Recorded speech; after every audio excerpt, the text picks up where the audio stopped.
जय हिंद। खिलजी वंश। इसके पहले वाले वीडियो में मैंने गुलाम वंश के बारे में और उसके शासितों के बारे में हमने एक एक जानकारी आपसे साझा किया है। अगर आपने उसे नहीं देखा तो इससे पहले गुलाम वंश के बारे में जानकारी जरूर प्राप्त करिए, तो आपको खिलजी वंश की बातें और इसमें कौन जो राजा हुए, किस कारण हुए और उनके क्या क्या स्थापत्य कला में योगदान रहा है, आपको समझ में आएगा। तो आइए शुरू करते हैं खिलजी वंश, जिसमें तीन महत्वपूर्ण या बोल सकते हैं केवल तीन ही शासक हुए। इसमें जलालुद्दीन खिलजी, जलालुद्दीन फिरोज शाह खिलजी था। दूसरा अलाउद्दीन खिलजी, जिसका बचपन का नाम गुरसब्स भी था। मुबारक खिलजी, जिसे एक अलग तरीके का यह व्यवहार करता था, दरबार में नंगे या लड़कियों के कपड़े पहनकर भी चला आता था, जिससे इसे पागल शासक के रूप में भी पहचाना जाता है। तो मेरे प्यारे साथियों, खिलजी वंश की बात करें तो खिलजी वंश की स्थापना जलालुद्दीन फिरोज शाह खिलजी के द्वारा की जाती है 1290 में। और 1290 के बाद दिल्ली पर फिरोज शाह खिलजी के द्वारा खिलजी वंश की स्थापना कर दी जाती है। यहाँ पे आप खिलजी डायनेस्टी को देखेंगे और ये रहे फिरोज शाह खिलजी, जिन्हें जलालुद्दीन खिलजी के नाम से जाना जाता है।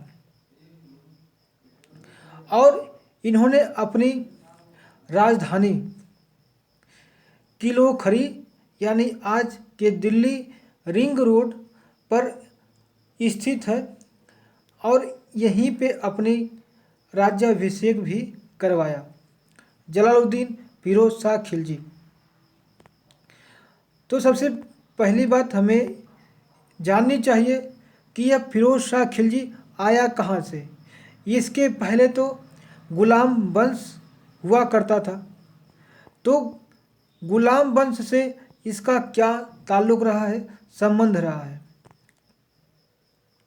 तो इसको जानने के लिए हमने बताया कि आपको गुलाम वंश को पढ़ना पड़ेगा, पढ़ना चाहिए। तो बलबन, हमने पिछले वीडियो में बलबन के बारे में बहुत सी जानकारी आपसे साझा करी है कि बलबन एक बड़ा ही महत्वपूर्ण और ऐसा शासक रहा जो अपनी नीतियों के कारण और लगातार प्रयास करते करते वह एक बार शासक के पद पर पहुंचा। वह कई बार शासक बनते बनते रह गया, सुल्तान नहीं बन पाया। वह इल्तुतमिश का गुलाम था और इल्तुतमिश के बाद देखिए बहुत से राजा या सुल्तान बने, जैसे रजिया सुल्तान, बहराम शाह, रुकनुद्दीन शाह, ये नसरुद्दीन शाह, मतलब कई ऐसे छोटे मोटे शासक रहे और समय भी गुजरा, लेकिन यह लास्ट में अपने प्रयास में सफल हुआ और सुल्तान बना। तो इसी का गुलाम खिलजी डायनेस्टी का जो फिरोज शाह खिलजी था रहा और बलबन के साथ कई ऐसे जो युद्ध थे और विद्रोह को दबाने में बलबन का महत्वपूर्ण साथ दिया था। इस कारण खिलजी हमेशा बलबन के साथ रहा और बलबन के आने वाले उत्तराधिकारियों में कैकुबाद और कैमूर्स, कैकुबाद और कैमूर्स दो उत्तराधिकारी हुए बलबन का। तो सबसे पहले बलबन के बाद कैकुबाद सुल्तान बना, और इसके समय भी खिलजी जलालुद्दीन खिलजी इनका सेनापति रहा। जबकि कैमूर के समय तो यह बहुत ज़्यादा इसके करीब आ गया कैमूर के, और कैमूर इसे अपना सेनापति नियुक्त किया और पूरी पूरी सत्ता इसके हाथ में दे करके अपने सुरा सुंदरियों के झमेले में पड़ा और उसी में डूबा रहता था। और इसका फ़ायदा जलालुद्दीन खिलजी ने उठाया भी, और भरपूर उठाना भी चाहिए, क्योंकि जब ऐसी स्थिति में राजा हो तो वह राजा नहीं कहा जा सकता, वह तो प्रजा से भी बदतर हो गया है, क्योंकि वह अपना तो ध्यान नहीं रख पा रहा है अभी, वह प्रजा का और प्रजा के हितों का ख्याल कैसे रख पाएगा, इसलिए उसका नहीं रहना वाजिब है। तो जलालुद्दीन खिलजी ने कैमूर की हत्या करके 1290 में खिलजी वंश की स्थापना की, जो कि कैमूर का संरक्षक भी था उस समय। तो हमने ये भी जाना कि किलोखरी में इन्होंने अपना राज्याभिषेक करा करके अपनी जो है राजधानी भी इसे बनाया, जो कि दिल्ली में ही है। अब जो जो यह महल था कैकुबाद द्वारा, मतलब कि किलोखरी, यह बताया जाता है कि यह कैकुबाद के द्वारा बनाया जा रहा था, लेकिन अधूरा ही रह गया, क्योंकि कैकुबाद उस समय उसकी मृत्यु हो गई थी। और उसी अधूरे महल में ही जलालुद्दीन खिलजी ने अपना शासन की शुरुआत की, और इस महल को पूरा करने वाला भी जलालुद्दीन खिलजी ही था। और बता दें कि दिल्ली पर शासन करने वाला प्रथम तुर्की शासक वह जलालुद्दीन खिलजी ही था, तुर्की शासक। और इसके पहले जो शासक थे वह जो है गजनी के थे या गौर के हुआ करते थे। अभी अफगानी शासक भी भारत पर नहीं आए हैं ऐसे सुल्तान, वो अफगानी शासक जो है तुगलक डायनेस्टी में हमें देखने को मिलेगा। इसके आगे हम बढ़ते हैं तो बताया जाता है कि जलालुद्दीन खिलजी कई ऐसे विभाग के भी निर्माण किए था, जो कि उसे रेवेन्यू यानी जो टैक्स मिलते थे उसको अच्छे तरीके से उपयोग किया जा सके। दीवान ए वकूफ़ नाम का एक विभाग बनाया, जिसे व्यय विभाग भी कहते हैं। इसे नाम लिखा जाए तो दीवान ये वकूफ़,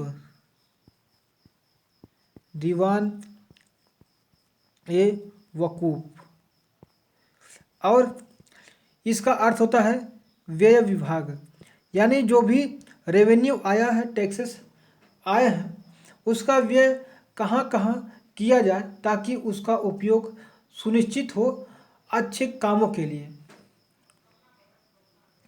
इसके बाद इसने अपनी एक नीति के बारे में, इसका बड़ा महत्व है और इसे जाना भी जाता है। और इनकी जो नीति थी उदार नीति थी, और निरंकुशवाद के आदर्श को इन्होंने सामने लाया। कैसी नीति थी? निरंकुशवाद और उदार नीति, यानी हर किसी के साथ इनका अच्छा व्यवहार इन्होंने कहा कि होना चाहिए, और सभी को बराबर अधिकार है जीने का, सम्मान पाने का। तो इस तरीके से सुल्तान, जो दिल्ली का सुल्तान था जलालुद्दीन खिलजी, इसने अपने भतीजा, इसका भतीजा था अलाउद्दीन खिलजी, अलाउद्दीन खिलजी, यह अपने बेटे से भी बढ़कर अलाउद्दीन को प्यार करता था और मानता भी था। क्योंकि जलालुद्दीन खिलजी का कोई बेटा नहीं था, केवल एक बेटी थी, केवल एक बेटी थी जिसका नाम था मल्लिका ए जहां। ठीक है, मल्लिका ये जहाँ, तो इसका नाम नहीं था, लेकिन अलाउद्दीन खिलजी ने इसे उपाधि दिया था मल्लिका ये जहाँ का। और अलाउद्दीन की शादी इस अपने बेटी से कर दी। और जलालुद्दीन ने अलाउद्दीन को कड़ा मणिकपुर की जो सूबेदारी होती थी उसे प्रदान की। लेकिन अलाउद्दीन ने एक महत्वपूर्ण भूमिका भी निभाई थी, जो छज्जू के द्वारा विद्रोह, छज्जू यानी विद्रोह किया जा रहा था मलिक छज्जू के द्वारा, उस विद्रोह को दबाने में जब अलाउद्दीन ने अपनी काबिलियत को दिखाई तो उसको जो है कड़ा मणिकपुर की सूबेदारी प्राप्त हुई। और अब अलाउद्दीन कड़ा मणिकपुर के साथ अपनी जागीर और सारी चीज़ जो है यहाँ पे अपने तरीके से करने लगा और अपने आप को एक शहंशाह सुल्तान के नज़रों से देखने लगा कि मैं सुल्तान कब बन जाऊँ, क्योंकि अलाउद्दीन एक बड़ा ही महत्वाकांक्षी व्यक्ति था और वह चाहता था कि वह भारत विजय करे और आगे चल के वह सिकंदर सानी की उपाधि भी लेता है।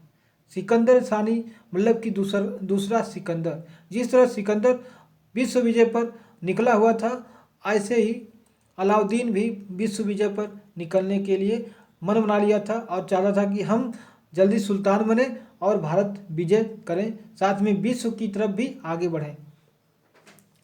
और आने वाले समय में अलाउद्दीन खिलजी अपनी विस्तार नीति में बढ़ता गया और इसने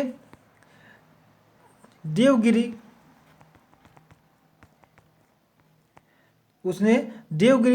चंदेल इन क्षेत्रों या इन राज्यों पर जा कर के अपना युद्ध लड़ा और अलाउद्दीन यहाँ पे विजयी भी हुआ और बहुत ज़्यादा धन को जो है यहाँ से ले करके अपने कड़ा मणिकपुर आ रहा था अपने कैपिटल में। तो किसी ने या जलालुद्दीन खिलजी के ही सेनापतियों ने उससे कहा कि अलाउद्दीन बहुत ज़्यादा धन लूट करके लेकर आ रहा है, आपको उसे बीच में उसके जो है धन को लूट लेना चाहिए, नहीं तो वह आगे बढ़ करके आने वाले दिनों में आपके ही सर पर नाचेगा। लेकिन यह जलालुद्दीन खिलजी को अच्छा नहीं लगा और वह इस काम को करने में उसकी कोई दिलचस्पी नहीं थी, क्योंकि वह उसका दामाद भी था और उसका भतीजा भी था और उसे नहीं लगा कि नहीं ऐसा भी किया कर सकता है। लेकिन होने को कौन टाल सकता है। ऐसा ही हुआ जब यह कड़ा मणिकपुर जलालुद्दीन खिलजी वहाँ पे पहुँचे अपने भतीजे से मिलने के लिए, तो वहाँ पे गले मिलते ही अलाउद्दीन खिलजी ने अपने दो सेनापतियों के माध्यम से जलालुद्दीन फिरोज शाह खिलजी की हत्या करवा देता है। और वहीं अभी सांसें चल ही रही थी, उसके सिर के ऊपर अलाउद्दीन खिलजी ने राज सिंहासन रख करके अपने सुल्तान पद के लिए घोषणा करता है कि आज से मैं दिल्ली सल्तनत का सुल्तान होऊंगा। तो देखिए कितना सुल्तान बनने की इसे जल्दीबाजी थी अलाउद्दीन खिलजी को। और अलाउद्दीन 1296 में जलालुद्दीन फिरोज खिलजी की हत्या करके इन्हें दिल्ली का सुल्तान बना। और बता दें कि हमने बताया पहले ही कि बचपन में जो अलाउद्दीन था इसका नाम गुरसब्स भी था और अली भी नाम था जिसके द्वारा पुकारा जाता था पहले। अब अलाउद्दीन खिलजी का पूरा सल्तनत यानी सुल्तान बन गया था। और वह जो है अब स्वतंत्र रूप से अपना विस्तार करने के लिए आगे बढ़ने लगा था। लेकिन उसके रास्ते में कई सारे परेशानियां और समस्याएं दिखने लगी, क्योंकि वह तो पहले सुल्तान जो था पहले फिरोज शाह खिलजी को या जलालुद्दीन खिलजी को मार दिया था, जिससे कई लोग इससे नाराज भी थे।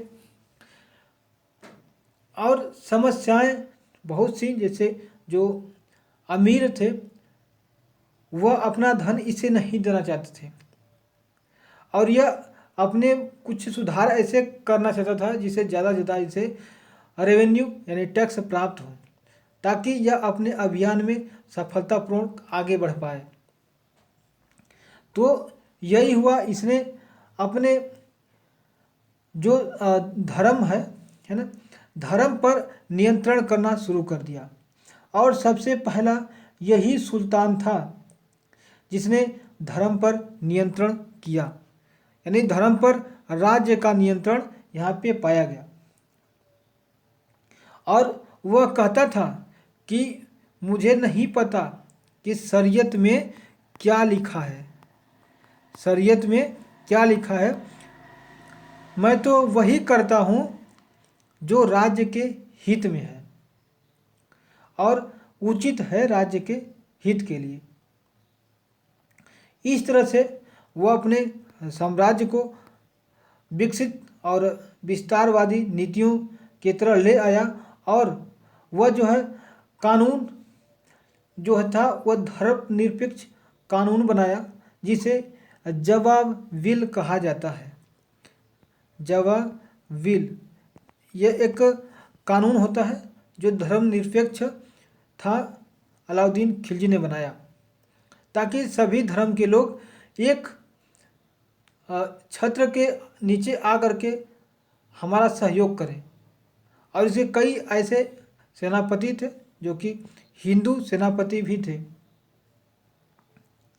और इसने अपने आप को ही यामुन उल खिलाफत नासरी अमीर उल मोमिन जो है उपाधि लिया, और इस नाम से अपने आप को सुशोभित भी किया। और यह भी है कि यह जब कानून बनाया धर्मनिरपेक्ष, तो यह उलेमा वर्ग जो थे, जो साधु संत वर्ग थे, उनसे अपने आप को मुक्त कर पाया।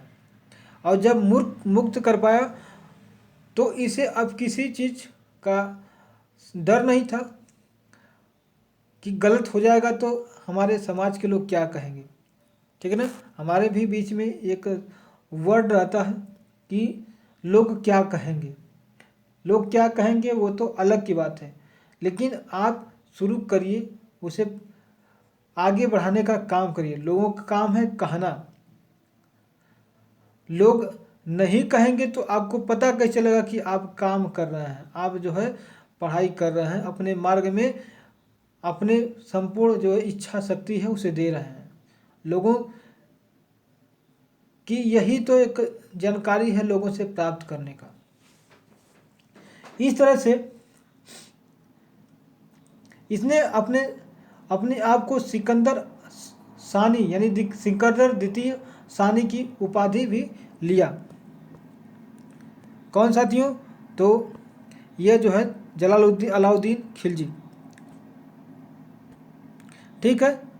तो यह जो है आगे अपने जो है मिलिट्रीज जो मिलिट्री थी ब्रिलियंस, उसको बढ़िया से मैनेज किया और अपने विस्तार पर आगे बढ़ा। तो वह धीरे धीरे दक्षिण भारत की विजय पर भी निकला। और उसने सबसे पहले जब गुजरात विजय पर गया था तो वहाँ पे एक हिजड़े से मिला था जिसका नाम था मलिक काफूर, और उसने 1000 दिनार में मलिक काफूर को खरीद लिया था। और यह एक हिजड़ा था, हमने बताया। और जो कि अपने प्रसिद्ध इसका सेनापति था एक और जफर खां, वह ऐसे ही मंगोलों की सेना के साथ लड़ता हुआ मारा गया। आगे बढ़े तो यह शासी सेनापति था जो कि जफर खान था इसका। और आगे जो पद्मिनी यानी पद्मावत आपने मूवी देखी होगी, उसमें राणा रतन सिंह की जो पत्नी थी पद्मावती पर अलाउद्दीन खिलजी का दिल आ गया था, जिसके कारण वह मेवाड़ की राजधानी चित्तौड़ पर आक्रमण करने के लिए तैयार हुआ। और यहाँ पे राजा रतन सिंह की मृत्यु हो जाती है और उसकी पत्नी यानी पद्मिनी जो है जौहर कर लेती है, जिससे अलाउद्दीन को कुछ भी हाथ नहीं लगता है।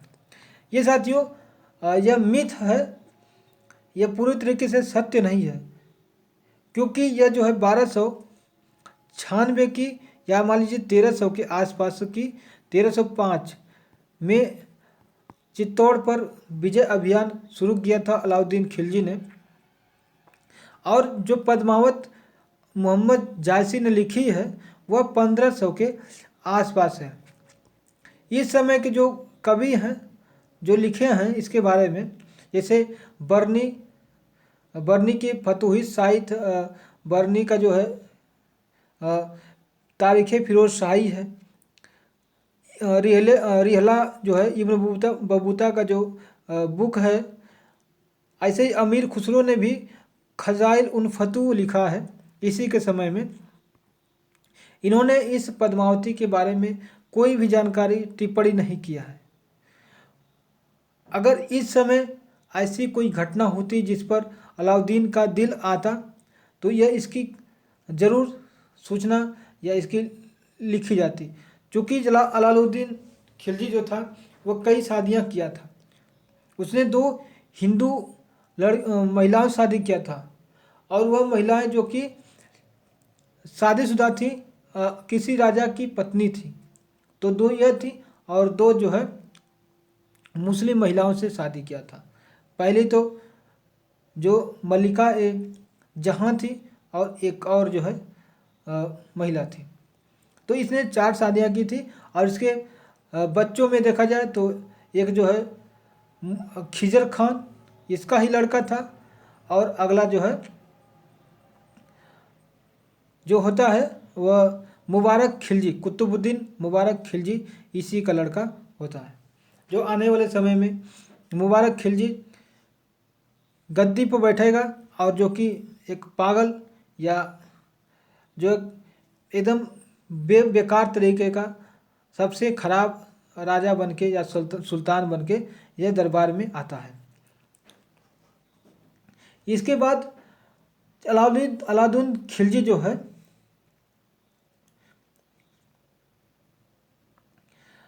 बहुत से विद्रोह देखने को मिले यहाँ पे, और इसने जो है विद्रोहों को समाप्त करने के लिए इसके समय में विद्रोह होते थे जो कि अपने राज्य में ही होते थे, और उस राज्य से विद्रोह को समाप्त करने के लिए इसने 4 अध्यादेश पारित किया था। ठीक है, अध्यादेश क्या होता है कि राजा का वचन ही है शासन।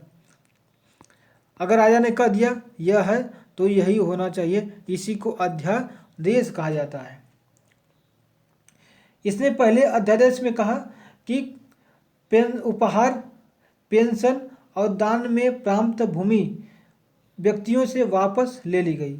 पहले में कहा गया कि जो उपहार है लोग लेते थे वह वापस कर ली गई, दान में भूमि, पेंशन और जो लोग जो टैक्स खुद अपने आप में मतलब एक जागीर प्राप्त किए थे उन्हें वापस ले ली गई। इससे जो ये धनी वर्ग थे कमज़ोर हो गए और खुद अपने जीने के लिए यह व्यवस्था करने में ही बिजी रहते थे, तो ये विद्रोह कहाँ से करेंगे। उसके बाद जो सरकारी अधिकारी थे अब उन्हें केवल आधिकारिक टैक्स लेने के लिए ही आदेश दिया गया। अब वह गलत तरीके से किसी से टैक्स नहीं ले सकते थे। दूसरे अध्यादेश में इन्होंने गुप्तचर विभाग का गठन किया। दूसरे में गुप्तचर विभाग, जो राज्य में हो रही क्रियाविधियों की जानकारी सुल्तान को देता था। तीसरे में इसने इसने मादक द्रव्य जो शराब भांग आदि का उपयोग जो है बंद कर दिया और जुआ खेलने पर भी रोक लगा दी गई। और चौथे अध्यादेश में इन्होंने जो सरदार अमीरों की दावत हुआ करती थी जिसमें यह एक साथ इकट्ठा होते थे, विवाह संबंध जिसमें आकर के कुछ नीतियों पर बात करते थे, ऐसी जो इनकी एक साथ सम्मेलन होने का जो इकट्ठा होने का जो तरीका था इस पर भी बैन लगा दिया, जिससे यह अपने विचार को साझा नहीं कर पाते थे और विद्रोह का ऐसा जन्म ही बड़ा मुश्किल होता था कि लगे। तो जो गरीब वर्ग था उसे यह अलग थलग करने में कामयाब हुआ। यहाँ पे ये रहा अलाउद्दीन खिलजी और यह 1000 दिनारी जो कि जिसका नाम था 1000 दिनार में से खरीदा गया था। काफूर, मलिक काफूर इसका नाम था और यह एक हिजड़ा था, इसे आप देख सकते हैं। यह जो है इसकी पत्नी अलाउद्दीन की जो मल्लिका ए जहां हुआ करती थी, यह इसकी पत्नी थी। और यह पद्मावती जो कि आपने पद्मावत मूवी में देखा होगा, इसी के लिए इसने चित्तौड़ पर चढ़ाई करी और राजा रतन की इसमें हत्या हो जाती है। यह भी जो है वही है। इसके बाद इसने अपने सेना को अस्थायी किया क्योंकि इसे कहीं भी अब युद्ध करने जाना है तो तुरंत के तुरंत वेल डन तरीके से सेना तुरंत नहीं मंगाई जा सकती, इसलिए वे अपने अस्थायी सेना बना के रखना शुरू कर दिया। और अब नगद वेतन देता था। जो भी इसके सेनापति होते थे, कर्मचारी होते थे, नगद वेतन देना शुरू कर दिया और अस्थायी सेना रख करके वह उन्हें उपयोग में लेता था, क्योंकि जब भी विस्तार करने के लिए किसी देश पर हमला करना हो, युद्ध करना हो, तो तुरंत इन सेना का उपयोग किया जाता था। बाकी बैकअप में जो है पीछे से सेना बनाई जाती थी। देखिए पहले होता था कि जब युद्ध लड़ना यानी शुरू होता था तो गांव में जो हष्ट पुट होते थे लोग, लड़के, उनको पकड़ करके जबरदस्ती सेना में भर्ती कर लिया जाता था और उन्हें ही युद्ध में भेजा जाता था, क्योंकि उन्हें बिल्कुल भी आइडिया नहीं है लड़ाई लड़ने का और कोई ट्रेनिंग भी नहीं दी गई है, जिससे वे अच्छा नहीं कर पाते थे और युद्ध जो है हार जाते थे। और अलाउद्दीन का यही प्लस पॉइंट था कि इसने अपनी अस्थायी सेना रखी और उसे रोज़ ट्रेनिंग दिया जाता था, जिससे वह हमेशा युद्ध करने में तत्पर रहती थी और कभी भी युद्ध में भाग ले सकती थी। और आगे इस तरह से इसने एक विशाल सेना खड़ी करी। अब सेना में भी को एक सिस्टमेटिक तरीके से और उनकी समस्या या उनके आने जाने का, उनके हुलिया लिखने का भी प्रथा की शुरुआत करी। घोड़ा दागने का एक प्रथा शुरुआत करी कि घोड़ा अगर अच्छा है या उसका स्पीड अच्छा है तो उसको 1 नंबर, 2 नंबर, 3 नंबर दाग करके उस पर लिखा जाता था। और सैनिक जो थे उनकी हुलिया लिखा जाता था, कौन सैनिक आज क्या किया, कितना काम किया, कहाँ पे गया और कितना वर्क एक्सरसाइज किया, कितना खाया, सारी चीज़ लिखने की अब प्रथा शुरू कर दी अलाउद्दीन ने। और अब जो है भू राजस्व जो था उसको बढ़ा करके 1/5 से अब 1/2 कर दिया, यानी आधा। अगर 1 कुंटल आपके अनाज हुए तो आधा कुंटल यानी 50 किलो अलाउद्दीन खिलजी टैक्स के रूप में ले लेता था। ऐसे ही टैक्स और भी बढ़ाया, जो खुम्स खुम्स जिसे लूट का धन कहते हैं, उसमें पहले तो 1/4 था, अब जो है उसने 3/4 कर दिया।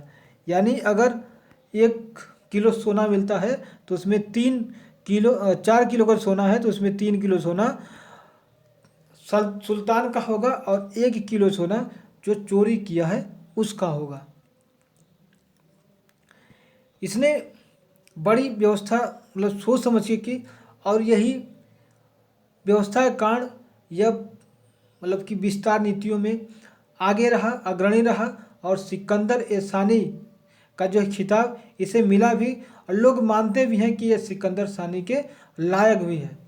ऐसे ही किसी को उपाधि नहीं दी जाती है, और देने के बाद भी अगर लोग माने तब वह सक्सेसफुल या सफल मानी जा सकती है।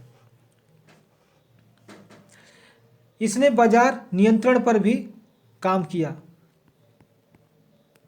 क्योंकि बाजार में जो सामान आते थे उस पर चोरी भी होती थी, लूट भी होता था, और उस पर ज़्यादा धन भी वसूले जा सकते थे। इसलिए बाजार के लिए उसने जो है कुछ प्रमुख यानी अध्यक्ष का वहाँ पे चुनाव किया। इसे गल्ला ए मंडी यानी जो बाजार था उसका प्रमुख सहना ए मंडी को नियुक्त किया। सराय ए अदल जो कि वस्त्र का बाजार होता था, और मवेशी, पशु और दासों के भी बाजार लगाए जाते थे, जिसमें अलग अलग उसके अध्यक्ष और देखभाल करने वाले थे। बता दें कि इनकी ये जो बाजार नीति थी बड़ी ही महत्वपूर्ण थी, क्योंकि बाजार व्यवस्था के लिए जो है इन्होंने दीवान ए रियासत विभाग बनाया, जो कि हमेशा बाजार में घूमते रहते थे इनके अधिकारी, और देखते रहते थे कि कहाँ पे बेईमानी हो रही है और कहाँ पे गलत तरीके से माल या सामान को बेचा जा रहा है, तो उस पर नियंत्रण किया जाता था। काला बाजारी रोकने के लिए इसने राय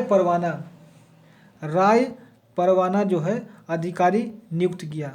किसके लिए? तो काला बाजारी रोकने के लिए। इसी के साथ साथ यह परमिट जारी करता था। परमिट आप जानते हैं, हर चीज़ का परमिट होता है। आपको परमिट मिलेगा तो ही आप अपने सामान को बेच सकते हैं या एक स्थान से दूसरे स्थान तक ले जा सकते हैं। हमें परमिट चाहिए होता है, और अगर परमिट आप लेंगे तो आप हर एक चीज़ को नियंत्रण मात्रा में लेंगे। और परमिट जारी करने का मतलब कि उस व्यापारी को एक निश्चित मात्रा में ही सामान को ले जाने और ले आने और बेचने के लिए उनकी निर्धारित यानी सीमा निर्धारित की जाती है, जिससे क्या होगा कि निर्धारित मात्रा में वस्तु वह प्राप्त कर पाएगा। ठीक है। ऐसे ही बाजार व्यवस्था में व्यापारी को ठीक है बहुत ज़्यादा हानि हुई, और दिल्ली के जो आसपास के क्षेत्र था और दिल्ली में इस व्यवस्था को लागू किया गया था। ठीक है। अब जो बाजार नियंत्रण पद्धति थी, तो यह आपको समझ में आया होगा कि बाजार नियंत्रण की पद्धति जो है मूल्य नियंत्रण प्रणाली के लिए बहुत ही जरूरी था, जिससे महंगाई न बढ़े और जो गरीब तबका है उसको भी लाभ हो। जो कि इसके जो सेना थी उसमें नॉर्मल जनता रहती थी, और नॉर्मल जनता जो थी, सामान्य जनता, अगर उसे सस्ते दामों में नहीं मिलेगी सामान तो वह अपने सैनिकों के लिए इतना खर्चा नहीं उठा पाएगा, क्योंकि महंगा मिलेगा तो उसका ही खुद खर्चा बढ़ेगा, उसका ही रेवेन्यू तो उतना ही मिलेगा लेकिन खर्चा बढ़ जाएगा, जिससे समस्या उत्पन्न हो जाएगी। तो बाजार नियंत्रण प्रणाली जो है इसके लिए बहुत ही जरूरी था। ठीक है। अब इसके बाद आगे बढ़ते हैं और देखते हैं कि इसके अलाउद्दीन के विस्तार नीतियों में कौन कौन से राज्य या शासक इसके भेंट चढ़े। तो सबसे पहले इसने देवगिरी के शासक चंद्रदेव पर आक्रमण किया 1296 में। हमने बताया 1296 में यहाँ पे आक्रमण करके बहुत ज़्यादा लूटपाट करी और उसने जो है एक प्रतिवर्ष एलिचपुर की आय भेजने का वादा किया चंद्रदेव ने। किसको? अलाउद्दीन खिलजी को। लेकिन 1305 में और 1306 में 1305 और 1306 में चंद्रदेव ने कोई भी टैक्सेस या एलिचपुर की आय नहीं भेजा दिल्ली, जिसके कारण 1307 में यहाँ से अलाउद्दीन खिलजी फिर जो है मलिक काफूर के नेतृत्व में देवगिरी में आक्रमण करने के लिए सेना को भेज दिया। यहाँ पे रामचंद्र देव मलिक काफूर से हार जाता है 1307 में और आत्मसमर्पण भी कर देता है। इस तरह से अलाउद्दीन ने जो है रामचंद्र देव को अपने साम्राज्य में यानी महल में मंगाया, मतलब आता है लेकर, और वहाँ पे उसे सम्मानपूर्ण व्यवहार भी करता है और साथ में उसे राय रायन की उपाधि भी देता है। किसे साथियों? तो चंद्रदेव को राय रायन की उपाधि देता है, क्योंकि यह एक राजा की तरह था और राजा की तरह यह मरना भी चाहता था। तो इससे बड़ा खुश हुआ अलाउद्दीन खिलजी और फिर जो है उसने 6 माह पश्चात लगभग 1 लाख सोने की टका और नवसारी जिला, ठीक है, दे करके इसे वापस अपने राज्य भेज दिया।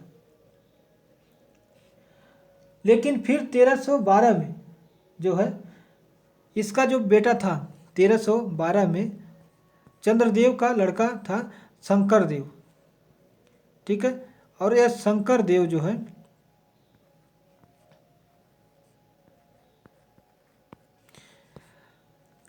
चंद्रदेव के बाद जब राजा बना तो इसके विरुद्ध भी मलिक काफूर ने अभियान किया और अलाउद्दीन जो है यहाँ पे शंकरदेव के नेतृत्व में जब हुआ तो यहाँ पे शंकरदेव ने भी आत्मसमर्पण कर दिया। और इसी के साथ साथ जो है अब आगे जो है देखेंगे, और इसने दक्षिण के कई सारे होयसल के और नीचे जो है जितने भी पांडे थे इन पर भी इसने अपनी आक्रमण किया और दक्षिण भारत पर अभियान इसने सफलतापूर्वक पूरा भी किया था।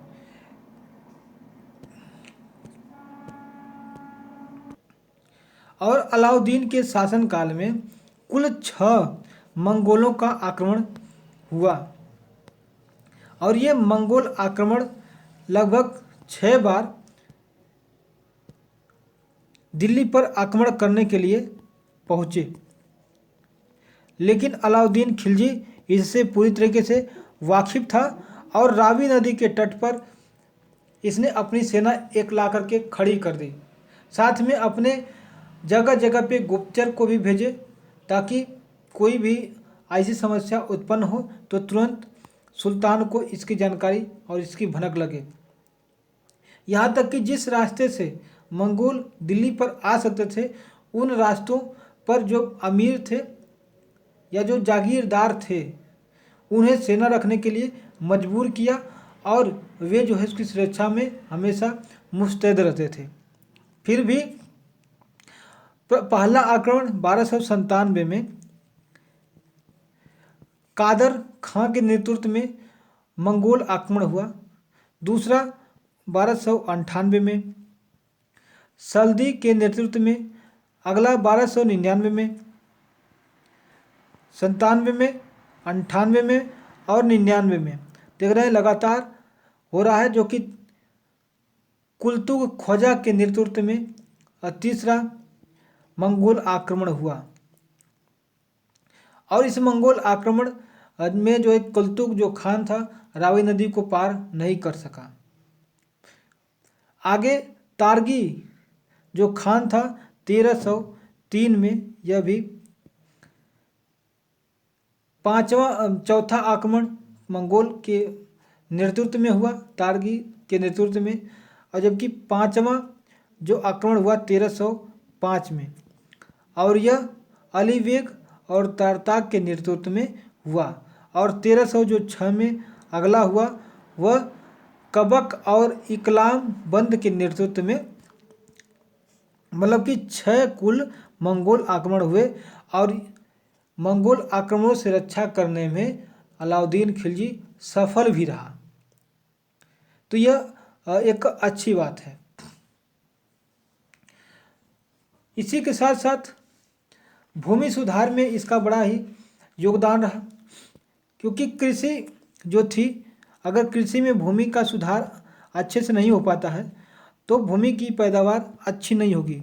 लेकिन इसने जिस तरीके से भूमि की सुधार करवाने का प्रयास किया, और जहाँ पे भूमि खराब थी या ऊसर भूमि थी उसको उपजाऊ बनाने के लिए प्रयास किए, पानी की व्यवस्था, नहरें खुदवाई, और पानी जो है जहाँ पे नहीं पहुँच सकता था वहाँ पे पहुँचाने में उसने सारी जो है व्यवस्था को मतलब बनाया। इसने फसल चक्र पर भी ध्यान दिया कि किस फसल के बाद कौन सी फसल उगाई जाए जिससे मिट्टी की उर्वरा शक्ति बनी रहे और मजबूत भी हो। तो इसका मुख्य उद्देश्य कृषि और इनका यह था कि राजस्व में से वृद्धि हो, और जो मध्यस्थ थे उनका अंत कर दिया। यानी जो जमींदार थे वह किसानों से ज़मीन वसूलते थे उत्पादन को या टैक्स के रूप में, तो वे 50% वसूलते थे, तो 13% अपने 17% अपने रख करके 33% राजा के पास, सुल्तान के पास पहुंचता था। अब इन मध्यस्थों को हटा करके पूरा 50% खुद कौन लेता था? सुल्तान। तो अब देख सकते हैं कि किस तरीके से अपने राजस्व में वृद्धि बढ़ गया, वृद्धि हुआ। धन का संकेंद्रण हुआ, यानी अब धन सीधे सुल्तान के पास पहुंचता था और सुल्तान इस धन का एक मुफ्त में उपयोग करना सुनिश्चित करने लगा था। और जो खेती थी या जो जगह था उसकी भूमि की पैमाइश भी करना शुरू कर दिया, यानी उसकी नाप जोख कर दिया, और पहली बार नाप जोख के आधार पर टैक्स और रिवेन्यू की जो है संकल्पना और अवधारणा आई। पैमाइश मतलब बोल सकते हैं कि बिस्वा के आधार पर इन्होंने खेतों की गणना शुरू की, और इसने एक विभाग भी बनाया, दीवाने मुक्त राज, जो कि राजस्व के साथ साथ जमीन जो भूमि थी उसकी भी देखभाल यह करता था। अलाउद्दीन अलग अलग लगान अधिकारी भी बना रखे थे, जो खुद होता था, खुदमत, मुकदम और चौधरी। ये लोग पहले अधिकारी थे जो कि लगान वसूला करते थे। इनकी जो अधिकार थे छीन लिया, अब सभी लोग बराबर हो गए और सबको बराबर अधिकार कर देने का हो गया। और साथ में खूत यानी जमींदार और बलाहार, ठीक है ना, अब में कोई अंतर नहीं रहा, सब लोग बराबर हो गए। और जो भूमि थी अब अधिक पैमाने पर विकसित हो गई, और जो भूमि इनके पास थी इसका ज़्यादा इन्हें टैक्स यानी जिसे खराज कहते हैं वह इन्हें मिलने लगा, और वास्तविक जो आय थी राजस्व का वह बढ़ गया। बाजार नियंत्रण पर हमने बात की, और इसमें बताया गया कि जो मलिक कबूल को जो है शहना या बाजार का अधीक्षक नियुक्त किया गया था। मलिक कबूल को, मलिक कबूल एक जो है अध्यक्ष होता था, एक पद का नाम है मलिक कबूल, जो कि बाजार का अधीक्षक होता था। और बर्नी ने इसमें बताया कि बाजार सुधारों के उद्देश्य जो होता था वह मंगोलों के विरुद्ध एक विशाल सेना तैयार करना था, और हिंदुओं के विचार को न पनपने देना होता था, क्योंकि अगर विशाल सेना नहीं रहेगी तो हिंदू जो थे वह भी विद्रोह करने पर अड़ जाते थे, और मंगोल सेना तो पीछे पड़ी ही थी। तो इन्हें ज़्यादा से ज़्यादा टैक्स रिवेन्यू चाहिए होता था। नगद वेतन देने के लिए। तो अगर पैसे नहीं रहेंगे, ज़्यादा टैक्सेस नहीं आएंगे, तो इनकी जो पकड़ है ढीली पड़ जाएगी और ये फिर राजा बनने के लायक नहीं रह पाएंगे, यह कमज़ोर हो जाएंगे। तो इसने एक सार्वजनिक वितरण प्रणाली भी आरंभ किया, जिसमें बराबर तरीके से लोगों को धन या अनाज बांटने में या अपने वितरण का इस प्रणाली का उपयोग करते था। इसने 2 कर भी लगाए थे, नए कर। इसने कर के रूप में लगाया था घरी कर, यानी जो घर और झोपड़ी हैं उन पर कर लगता था, जिसे घरी कर कहते थे। और एक चरी कर, यानी जो पशु जिसके पास थे दुधारू पशु, उन पर भी ये चरी कर लगाता था, जिससे रेवेन्यू और बढ़ता ही गया। और 1306 में उन्हें बताया, 1306 में लास्ट मंगोलों का आक्रमण हुआ और यह सीमा जो है रावी नदी तक ही निश्चित हो गई, फिक्स हो गई कि मंगोल जो है रावी नदी के उस पार रहेंगे और अलाउद्दीन या दिल्ली सल्तनत का जो दिल्ली सुल्तान है उसका जो राज्य है उस रावी नदी के नीचे की तरफ रहेगा। और इस तरीके से पूरे इंडियन कॉन्टिनेंट पर अब अलाउद्दीन खिलजी का अधिकार और शासन रहा। ठीक है, तो इस तरीके से जो है जो नीति थी इसकी, यह समुद्रगुप्त से इसकी जो यह थी ना मिलती थी, क्योंकि जो काफूर के नेतृत्व में देवगिरी, वरंगल, होयसल, पांडे जो धन लेकर जीता था, है ना, मतलब ये लोग जीतता था, तो ये नहीं कि अपने क्षेत्र को यह हमेशा क्या करता था कि ले करके उस पर अपने राज्य का शासन करता था, नहीं, वह जिस राजा का था उसी को वापस सौंप देता था। उसके बदले में वह उनसे टैक्स के रूप में धन मांगता था और वह समय से राजा के पास टैक्सेस पहुंचवाते थे। और यह जो नीति थी समुद्रगुप्त ने सबसे पहले अपनाई थी कि पहले राजा को हराओ, वहाँ से लूट करो, उसके बाद उस राजा को वही राज्य दे दो और उससे मांग करो कि हमें महीने में 400 लाख दिनार चाहिए, और वह व्यक्ति उतना देता रहेगा तो ठीक है, नहीं तो फिर उस पर आक्रमण फिर से किया जाएगा। तो यह इसका मेन काम था जो समुद्रगुप्त ने भी पहले कर दिखाया था। तो आइए बात कर लेते हैं कि इसके स्थापत्य कला के बारे में। स्थापत्य कला कैसा था और क्या क्या इसने बनवाया अलाउद्दीन खिलजी या खिलजी वंश में। तो जमैयत खाना, ठीक है, जमैयत खाना मस्जिद, अलाई दरवाज़ा, देखिए यह अलाई दरवाज़ा खुद है, अलाउद्दीन भी बनवाया था। और यह गेट है किसका,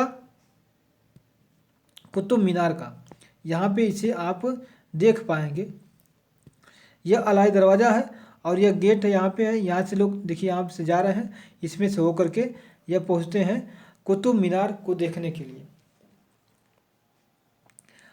सीरी का किला और 1000 खंभा महल अलाउद्दीन ने ही निर्माण कराया था। जमाई खाना मस्जिद, अलाई दरवाज़ा, सीरी का किला और 1000 खंभा महल। जो अलाई दरवाज़ा है यह वास्तुकला का रत्न कहा जाता है और इसने जो है जो बनाया था यह चीज़ें, इसको लिखने के लिए भी कई इतिहासकार को इसने रखा था। जैसे में बर्नी, जियाउद्दीन बर्नी जो था उसने तारीख़ फिरोज शाही पुस्तक लिखा, जो कि इसके बारे में जानकारियाँ प्राप्त होती हैं। खजाइनुल फतूह अमीर खुसरो की पुस्तक है। रिहला इब्न बतूता की पुस्तक है। और वैसे ही फुतूह सलातीन यह इसामी की कृति यह है। तो इस तरीके से जो है अपने स्थापत्य कला में भी इसका अच्छा योगदान रहा है। अब जो है अगला शासक जो था, इसका लड़का, 2 लड़के थे उन्हें बताया, एक तो खिजर खां था, दूसरा था मुबारक खिलजी। अब मुबारक खिलजी शासन गद्दी पर बैठता है, जो कि यह राजा का बेटा, जो राजा होता है वह समझते ही हैं कितना ज़्यादा समझदार होगा। वह कभी बाहर निकला ही नहीं और वह कभी भी युद्ध को देखा ही नहीं, क्योंकि उसे युद्ध में भेजा ही नहीं जाता था, क्योंकि वह राजकुमार था। उसके सेनापति जाएंगे तो यह आराम से ऐशो आराम जीता था। और जब यह राजा बना तो यह पूरा पागल की तरह बिहेव करने लगा। वह स्त्रियों के वस्त्र पहनकर घूमता था, अपने दरबारियों के बीच आ जाता था, कभी कभी तो नंगा भी आ जाता था और लोगों को नंगा रहने के लिए भी बाध्य करता था। सब लोग नंगे आते भी थे। और इसने खलीफा पद की उपाधि ग्रहण की, किसने? मुबारक खिलजी ने। और इसकी भी हत्या जो है, इसका वजीर जो खुसरो खां था, खुसरो खान ने इसकी हत्या कर दी और यह दिल्ली की गद्दी पर स्वयं आके बैठ गया 1320 में। मतलब देख सकते हैं कि अलाउद्दीन खिलजी जो है 1296 में तो बैठा ही, और उसके बाद 1316 में इसकी मृत्यु हुई और 4 साल तक मुबारक खिलजी रहा। और मुबारक खिलजी भी यहाँ पे 4 सालों बाद इसकी मृत्यु हुई। और अब जो है खुसरो खां सेनापति की उपाधि धारण किया और धारण करके के दिल्ली की गद्दी पर बैठ गया। तो इस तरीके से हमने देखा सारी जानकारी, और कुछ क्वेश्चंस हैं जिन्हें हम आपसे साझा करना चाहेंगे। आइए एक एक करके इसमें समझ लेते हैं क्या क्वेश्चन है। पहला क्वेश्चन यह है कि कौन सा सुल्तान नया धर्म चलाना चाहता था किंतु उलेमा लोगों ने इसका विरोध किया? तो इसके option A Balban, B Alauddin, C Mohammad Tughlaq, D Iltutmish. तो बिल्कुल मेरे प्यारे साथियों, अलाउद्दीन ही ऐसा व्यक्ति था जो एक नया धर्म चलाना चाहता था, लेकिन उसके जो मित्र थे उससे सलाह लिया, और जो धनी लोग थे उलेमा, उनसे भी इन्हें सलाह लिया तो उन्होंने मना किया कि आप धर्म न चलाइए, और कुछ लोग तो विरोध भी कर रहे थे। तो यह अपना जो मन था नया धर्म बनाने का वह वापस ले लिया। अगला, दिल्ली के किस सुल्तान ने सिकंदर सानी की मनो उपाधि धारण की थी? Option A Balban, B Alauddin Khilji, C Muhammad bin Tughlaq और डी सिकंदर लोधी। तो इसका ऑप्शन आपको पता है, अलाउद्दीन खिलजी ही होगा जिसने सिकंदर ए सानी की उपाधि धारण करी थी। अगला, तीसरा क्वेश्चन है कि अलाउद्दीन खिलजी ने जो है प्रसिद्ध सेनापतियों में किसकी मंगोलों के विरुद्ध लड़ते हुए मृत्यु हो गई थी? यानी कौन सेनापति था जो मंगोलों से लड़ते हुए वह मारा गया था और साहस के परिचय दिया था? तो ये था, ऑप्शन ए है जफर खान, बी नुसरत खान, सी अलप खान, डी उलुग खान। तो जफर खान जो था वह मंगोलों के साथ लड़ते हुए विजयी हुआ था और शहीद भी बोल सकते हैं। अगला क्वेश्चन है कि रानी पद्मावती का नाम अलाउद्दीन की चित्तौड़ विजय से जोड़ा जाता है, तो इनके पति का नाम क्या था? ए महाराणा प्रताप सिंह, बी रणजीत सिंह, सी राजा मान सिंह, डी राजा रतन सिंह। तो इसमें कौन ऑप्शन सही होगा जो कि पद्मावती के पति थे, और इनका नाम है डी राजा रतन सिंह। आपने यह क्वेश्चन देखा होगा। आइए एक और क्वेश्चन लगाइए, और अगर आप ये जानते हैं और इसका कमेंट बॉक्स में आंसर दीजिएगा। दिल्ली सल्तनत के किस शासक ने अपने आप को खलीफा घोषित कर दिया था? दिल्ली के किस शासक ने या दिल्ली के किस सुल्तान ने जो है अपने आप को खलीफा घोषित किया था? पहला बलबन, दूसरा अलाउद्दीन खिलजी, तीसरा सी जो है मुबारक खिलजी, और डी मोहम्मद बिन तुगलक। तो आपको बता दें कि इसमें यह अलाउद्दीन खिलजी नहीं है। इसके अलावा आपको ऑप्शंस में से चुनने हैं। और साथियों, आज के लिए बस इतना ही। इससे रिलेटेड कोई अन्य क्वेरी हो, कोई सुझाव हो तो ज़रूर लिखिएगा, और आंसर आप जो है ज़रूर बताइएगा जो हमने लास्ट में आपसे पूछा है। जय हिंद।